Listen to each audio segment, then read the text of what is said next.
हाय everyone, अस्सलाम वालेकुम। Welcome back to my YouTube channel और welcome back to another video. आज की वीडियो में मैं आपके साथ डिस्कस करूंगी 15 expert tip to become the perfect रिश्ता गर्ल। ये एक ऐसा वक्त होता है जिसमें हर लड़की कंफ्यूज हो जाती है। हर लड़की जो है वो टेंशन में होती है कि उसको किस तरह की ड्रेसिंग करनी चाहिए, किस तरह से तैयार होना चाहिए, किस तरह के शूज़ वेयर करे कि उसकी हाइट जो है वो ठीक लगे, अगर उसकी छोटी हाइट है किस तरह का हेयर स्टाइल बनाए जो कि उसके फेस पे सूट करे, किन एटिकेट्स को फॉलो करे, किन बातों को जो है वो अवॉइड करना चाहिए। ये सारी की सारी बातें मैंने इस वीडियो में आपके साथ डिटेल से शेयर की हैं, इसलिए आपने इस वीडियो को लास्ट तक देखना और कोई भी स्टेप स्किप नहीं करना। ये वीडियो आपके लिए बहुत ज़्यादा बेनिफिशियल होने वाली है। टिप नंबर 1, जब भी आपने ड्रेस सेलेक्ट करना है, अगर आपको कोई देखने आ रहा है तो कभी भी आपने अवॉइड करना है इस तरह के ड्रेसेस सेलेक्ट करते हुए जिसके ऊपर बहुत ज़्यादा प्रिंट्स हैं।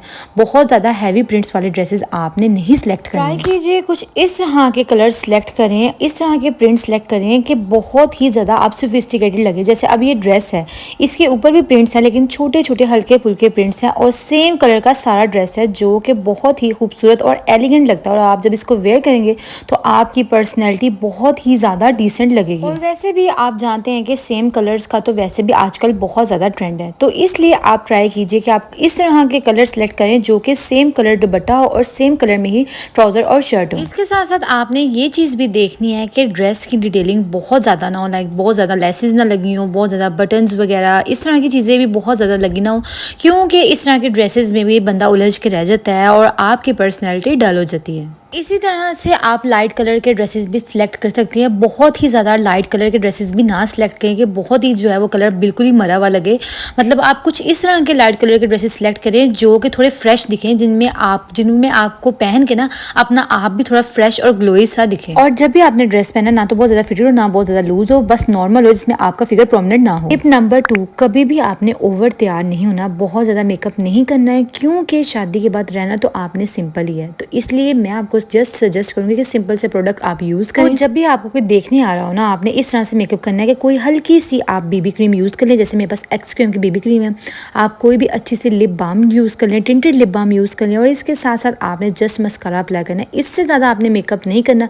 जितना आप नेचुरल दिखेंगे ना उतना ही आपकी जो पर्सनैलिटी है ना वो अफेक्टिव लगेगी और अगला बंदा आपको देखते ही ये बात सोचेगा कि भाई इसने तो बिल्कुल भी ज़्यादा मेकअप नहीं किया। तो जैसे ये दिख रही है ना, बाद में भी मेकअप उतार के भी ये वैसे की वैसे ही होगी। इसलिए किसी भी सूरत में आपने बहुत ज़्यादा हैवी मेकअप नहीं करना, नेचुरल ही रहना है। इससे आपकी पर्सनैलिटी जो है वो बिल्कुल रियल दिखेगी। अगर आप लिप बाम नहीं लगाना चाहते, बेसिकली ये टिंटेड लिप बाम है और इसका अच्छा खासा शेड आ जाता है, तो फिर आप कोई अच्छी सी लिपस्टिक यूज़ कर सकते हैं। लाइक पीच कलर में यूज़ कर ले, न्यूड कलर में यूज़ कर ले, लेकिन कभी भी डार्क शेड में आपने लिपस्टिक को यूज़ नहीं करना।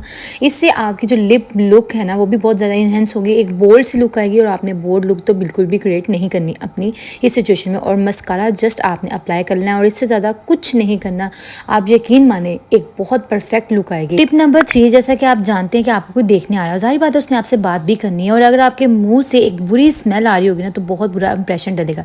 इसलिए आपने ब्रश तो करना ही करना है। आपने थोड़ी देर पहले, मतलब उनके आने से पहले, आपने कोई बबल गम, कोई इलायची, कोई इस तरह की चीज़ जो है ना वो आपने अपने मुंह में रखनी है ताकि जो बुरी स्मेल है ना, अगर है बुरी स्मेल तो वो जो है वो ख़त्म हो जाए और आपकी पर्सनैलिटी का एक अच्छा असर अगले बंदे पे पड़े। टिप नंबर 4, कि आपने किस तरह का फुटवेयर पहनना है। अगर तो ये मीटअप बाहर किसी रेस्टोरेंट में है तो फिर आप इस तरह से जो है वो बंद शूज़ पहन के जाएँ। बहुत ज़्यादा एक डिसेंट सी लुक आएगी आपकी, बहुत ही एलिगेंट सी लुक आएगी आपकी। और आपने अपने ड्रेस के अकॉर्डिंग फुटवेयर सेलेक्ट करना है। अब ड्रेस किसी और कलर का हो, फुटवेयर किसी और कलर का हो तो ऐसे नहीं करना। और अगर ये मीटअप घर में हो रहा है कहीं पे तो फिर आपने क्या करना है, इस तरह के आप स्लीपर्स पहन लें और स्लीपर बिल्कुल ही सादा ना पहन लें जो आप घर में पहनते हैं।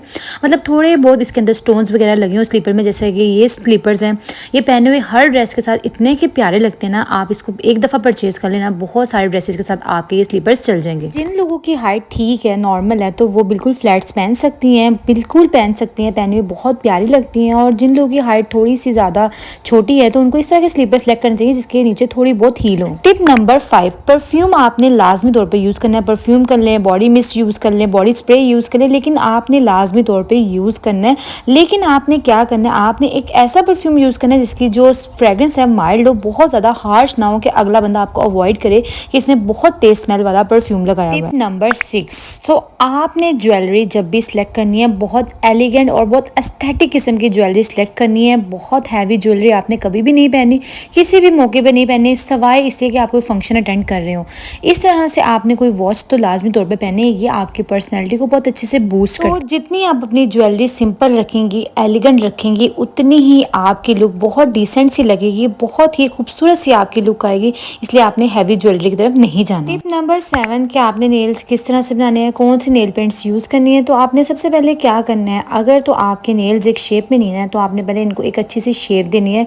आपने नेल्स को रफ बिल्कुल नहीं रखना है, ये बफर की हेल्प से आपने अपने नेल्स को एक अच्छी सी शेप दें। और नेल पेंट्स के कलर कभी भी आपने बोल्ड सेलेक्ट नहीं करने, like brown, like red, blue, इस तरह के नहीं करने, बल्कि आपने न्यूड शेड्स की तरफ जाना है, ये लगे हुए बहुत प्यारे लगते हैं। टिप नंबर 8, आपने इस तरह के हेयर स्टाइल बनाने हैं जिसमें आपके जो हेयर हैं बार बार आपके फेस पे ना आ रहे हो और आप इसको बार बार सही कर रहे हो, तो इस तरह से आप कंफ्यूज हो जाते हैं।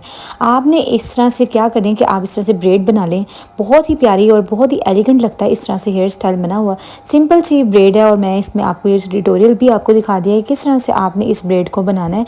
तो आप इस ब्रेड को जो है वो एज आ हेयर स्टाइल बना सकते हैं, बहुत प्यारा लगता है हेयर स्टाइल। आप सिंपली अपने हेयर को इस तरह से 2 सेक्शन बना के ना इसको आप टाई कर सकती हैं। आप कोई क्लिप लगा लें, कोई पोनी लगा लें, कोई रबर बैंड लगा लें, इस तरह से आप सिंपली जो है अपना हेयर स्टाइल बना सकती हैं। इससे ज़्यादा आपने कुछ नहीं करना। टिप नंबर 9, आप कितनी भी मॉडर्न हो, कितनी भी एडवांस हो, कितनी भी फैशनेबल हो, आपने कभी भी दुपट्टा गले में लेके सबके सामने नहीं जाना। आपने सर पे दुपट्टा लेके जाना है, जो कि आप जानते हैं कि आपको देखने आ रहे हैं और फिर आपने किसी को मौका ही क्यों देना है। इसलिए आप अगर सर पे दुपट्टा लेंगे ना तो आपकी लुक और भी ज़्यादा डिसेंट लगेगी। टिप नंबर 10, आपने जब भी सर्व करना है तो आपने बड़े से स्टार्ट होना और छोटे पे आके स्टॉप करना है। कभी भी आपने छोटे से बड़े की तरफ नहीं जाना, बड़े से आपने छोटे की तरफ जाना है जब भी आपने सर्व करना है। इससे आपके एटिकेट्स के बारे में पता चलता है। टिप नंबर 11, अपने चेहरे पे आपने इस तरह से स्माइल रखनी है, बिल्कुल सीरियस होकर अगले बंदे के सामने नहीं बैठना है कि जैसे आपको किसी से कुछ लेना देना ही नहीं है।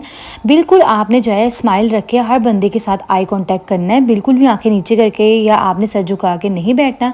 स्माइल के साथ हर बंदे को देख के आपने हर बंदे का जवाब देना है एक तमीज के दायरे में। साथ आपने कॉन्फिडेंट रहना है। मैं आपको एक बहुत पते की बात बताने वाली हूँ, एक बॉडी लैंग्वेज होती है। जब आप अपने आप से मुतमिन नहीं ना होते, आपको अपना आप अच्छा नहीं लग रहा होता, आप अपने आप को जो है वो पसंद नहीं कर रहे होते, अपने अंदर नुक्स निकाल रहे होते, तो ये सारी चीज़ आपके फेस पे वाज़ेह हो जाती है। तो फिर आपने जितने मर्जी अच्छे कपड़े पहने हो, ज्वेलरी पहनी हो, अच्छा तैयार हुए हो, तो वो चीज़ आपके कॉन्फिडेंस को फिर भी लूज़ कर ही देती है। इसलिए अपने आप को पसंद करें, अपने आप को जो है अपने आप की तारीफ खुद करें। अगर आप खुद तारीफ करेंगे अपने आप की तो ही दूसरा तारीफ करेगा। इसके साथ साथ आपको बहुत ज़्यादा बनने की ज़रूरत नहीं है आर्टिफिशियल। आप जो है ना आपने अपनी पर्सनैलिटी को ऐसे अगले बंदे के सामने रखना है, क्योंकि ये एक ऐसा रिश्ता है जिसकी बुनियाद कभी भी झूठ पे कायम नहीं हो सकती। और ये एक ऐसा रिश्ता है जिसमें आप जितना मुखलिस होंगे, जितना प्योर होंगे, उतना ही आप अच्छे तरीके से इस रिश्ते को निभा सकेंगे। टिप नंबर 12 जो कि बहुत ज़्यादा ज़रूरी है कि आपने बैठना कैसे है, किस पोस्चर में बैठना है। कभी भी आपने क्रॉस लेग करके नहीं बैठना, ना ही आपने बहुत ज़्यादा आकर के बैठना है। बिल्कुल आपने नॉर्मल होकर ना एक नॉर्मल से पोस्चर में अगले बंदे के सामने बैठना है। टिप नंबर 13, सिलेक्शन और रिजेक्शन अल्लाह ताला के हाथ में है। आपने अल्लाह ताला से अपने अच्छे नसीब के लिए दुआ करनी है, अच्छी किस्मत के लिए दुआ करनी है। कोई आपको रिजेक्ट कर सकता है और किसी को आप रिजेक्ट कर सकते हैं। ये सिलसिला तो इस सिचुएशन में चलता ही रहता है और इसलिए आपने नाउम्मीद नहीं होना, बल्कि अपने अच्छे नसीब की दुआ करनी है। तो ये थी मेरी आज की video. I hope this video may be helpful for you. और अगर आप मजीद इस तरह की इन्फॉर्मेटिव वीडियोस देखना चाहते हैं तो प्लीज़ मेरे चैनल को सब्सक्राइब कीजिए। अपना बहुत सारा ख्याल रखिएगा, मुझे दुआ में याद रखिएगा। अल्लाह हाफिज़।